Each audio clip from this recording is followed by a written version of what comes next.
Let's queer up gay culture. First non-binary actors win and DeSantis compared to a KKK leader at the Tonys. Thank you for seeing me, Broadway. History was made not once but twice at the 2023 Tony Awards. Yes, Alex Newell and J. Harrison Ghee became the first two openly non-binary performers to win. And the Tony goes to Alex Newell.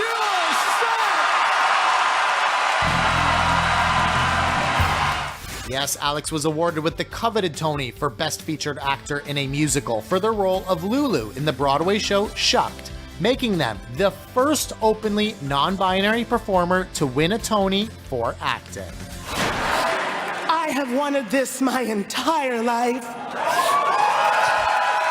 I should not be up here as a queer, non-binary, fat, black little baby from Massachusetts.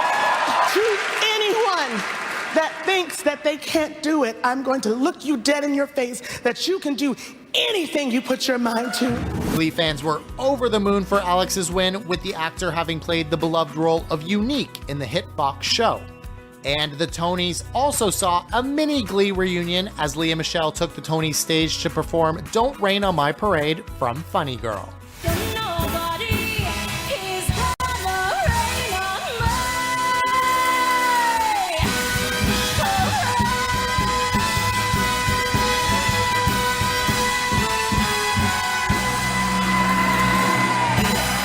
Meanwhile, J. Harrison Ghee became the first non-binary performer to win the Tony for Best Lead Actor in a Musical for their performance as Jerry/Daphne in Some Like It Hot. For every trans, non-binary, gender non-conforming human who ever was told you couldn't be seen, this is for you. Actors J. Harrison Ghee and Alex Newell have made history at this year's Tony Awards, becoming the first openly non-binary performers to win acting prizes. Ghee won Lead Actor in a Musical for their performance as Jerry, Daphne in Casey Nicholaw's Some Like It Hot, while Newell walked away with the Featured Actor Musical statuette for their role as Lulu in Jack O'Brien's Shucked. The win comes with the Emmy nomination voting period opening this Thursday, June 15th. The soulful Ghee stunned audiences with their voice and dancing skills, playing a Chicago musician on the run from gangsters who tries on a dress and is transformed.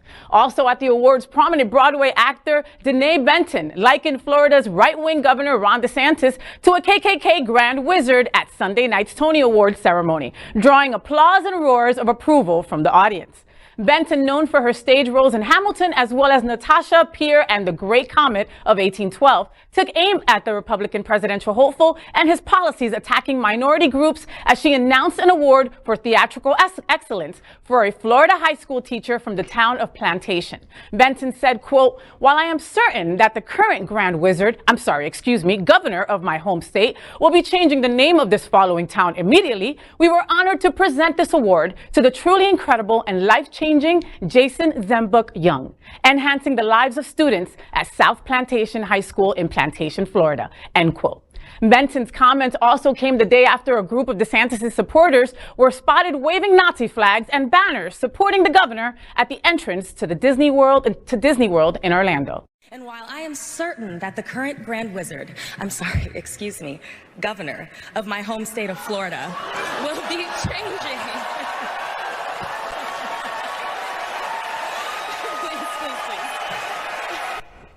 I loved Denée's speech. I loved when she called him the Grand Wizard. You could just tell everybody in the audience took a moment that was like, is it okay to clap? Because we agree, you know. And to the two non-binary actors who won, to be the first non-binary actors to win an award there at the Tonys, you're not the last, my friends. And I can't wait to see more representation like that. Incredible, very queer Tonys as usual, and we were living for it. No, the way she did it, she was so effective. The way Denée, the way she spoke, I believed it at first. I thought it was a mistake, and I'm like, she did it so well. I guess she's a great actress, so she was fantastic. And the guy that the director for Parade also, he spoke about being called a faggot, for years, and now the faggot has a Tony. So that was pretty amazing to me. So white guy Yes, but fantastic, and all the representation at the show. The Tony is amazing to me. I mean, even Jack from Will and Grace, Sean Hayes. Yes, Sean he won an Hayes. award too. He won the Tony for the first time. So yes. So. I just think about all those theater queers, you know, like that was the first group that I went to, right? Because I knew there were other gays there, right? And so to be a theater geek, queer person and then win a Tony, you know what I mean? To be able to go and find those bullies on Facebook and go, bitch, I got a Tony. That's pretty good. It's pretty dope. You know, it's a lot to unpack. A couple of things that I want to add. You mentioned the issue about the bullying. He says, and just to clarify, in case you haven't watched the Tonys, he makes the point that he was bullied through his entire life in school, called a faggot over and over and over again. But you didn't know what he said, and the reason you didn't know what he said because they bleeped him. CBS bleeped him, and then when he said. Holds the Tony up and says, "Isn't it great that a faggot has won the Tony?"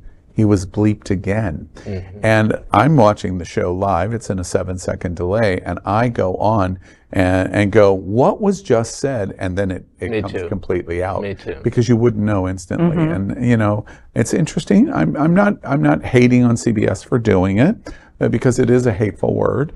But that's what happened through the show. If you didn't watch the show, there was repeated examples of this. First off, if you ever wanted to know why New York and the Broadway community is gay, all you had to do was watch that show to understand why. They would have transitions, like somebody would walk to the microphone and go, "Welcome back to the Tonys," where it's always acceptable to say gay. And then right into the banter of the speech, how transitional it was. The other thing that I want to point out is about Alex Newell. Of course, the role of Unique in Glee. I just want to point out to a lot of my friends, in a lot of my circles, when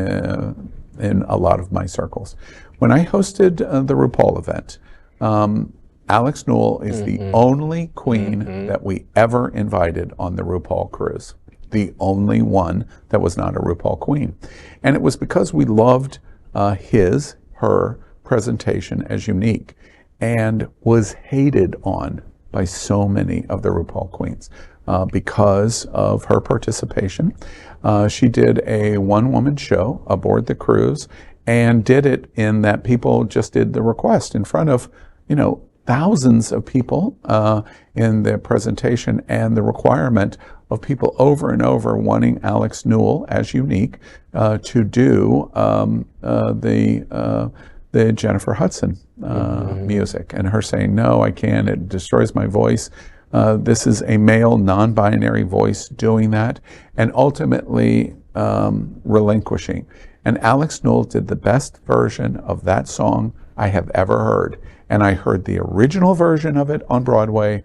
I heard Jennifer Hudson do it in film, and Alex Newell was the best. And Sunday night, Alex Newell got the final "See, I told you so" to all of those queens that hated on her for all of those years prior. One other thing that I want to say about what we watched Sunday. You hear the Grand Wizard comment, but I want to point out the real success of the Grand Wizard comment kind of washes away the recognition of why she was doing that. And I repeat his name, Jason Zembuch-Young. He is a teacher at South Plantation High School, 4 miles from this studio. That's where he teaches, being recognized by the Tonys and the Broadway League as one of the best drama programs in the United States. And Jason, your pictures on Facebook of you and your husband are beautiful, and we love that you're a resident of Wilton Manors, Florida. See you at Stonewall. Exactly.